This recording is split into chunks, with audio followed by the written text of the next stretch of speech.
Welcome to Shadow Whispers, where nightmares and truths collide, and where fear finds a voice. There's nothing quite like the fear of being home alone, thinking you're safe inside your walls until something makes you realize you're not alone at all.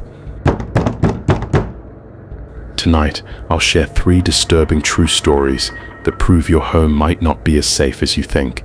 Turn off the lights, put on your headphones, and try not to look over your shoulder. I was 19, living with my parents in a quiet suburb while they were away on vacation. The first 2 nights were normal, but on the third I woke up around 2 a.m. to the sound of footsteps above me.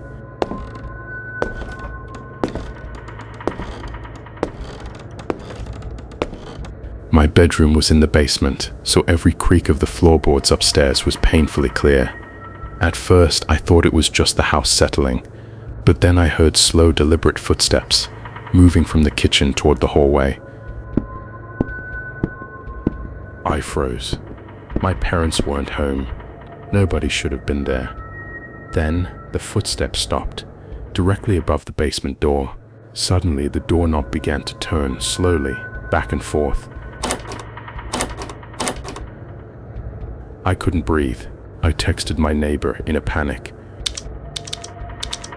whispering that someone was in the house. He replied immediately, telling me to lock my door and that he was calling the police. Minutes felt like hours. The doorknob stopped moving. I could hear faint breathing on the other side.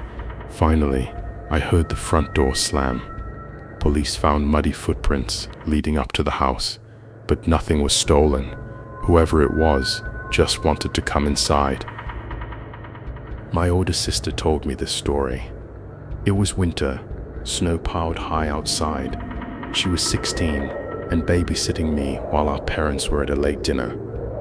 We were watching a movie when there was a soft tap on the living room window. We both froze. Another tap. Clearer this time. My sister pulled the curtain back, expecting maybe a bird, but instead there was a man standing there, smiling, with his face pressed against the glass.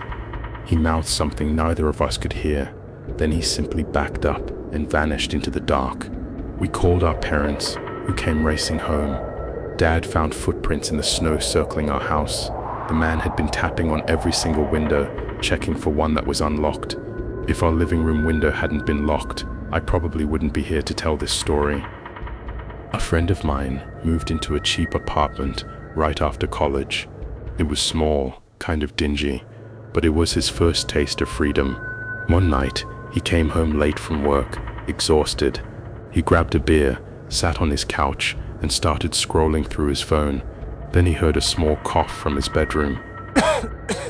He thought maybe it was a neighbor through the thin walls, but then he heard it again.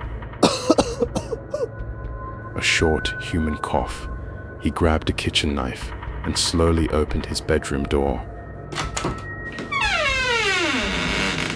The sound was coming from his closet. He pulled the door open, and there, crouched among his clothes, was a man he'd never seen before. Dirty, thin, eyes wide. The man bolted past him, knocking him to the floor, and ran out the front door. Police later said squatters sometimes slip into unlocked apartments and live there, hiding when the owners are home. My friend moved out the next day. You never really know how safe you are inside your own home. Sometimes it's not the ghosts you should fear. It's the people who quietly let themselves in when they think no one's watching. If you enjoyed these stories, subscribe to Shadow Whispers. And if you have a disturbing story of your own, leave it in the comments. It might just be featured in the next video.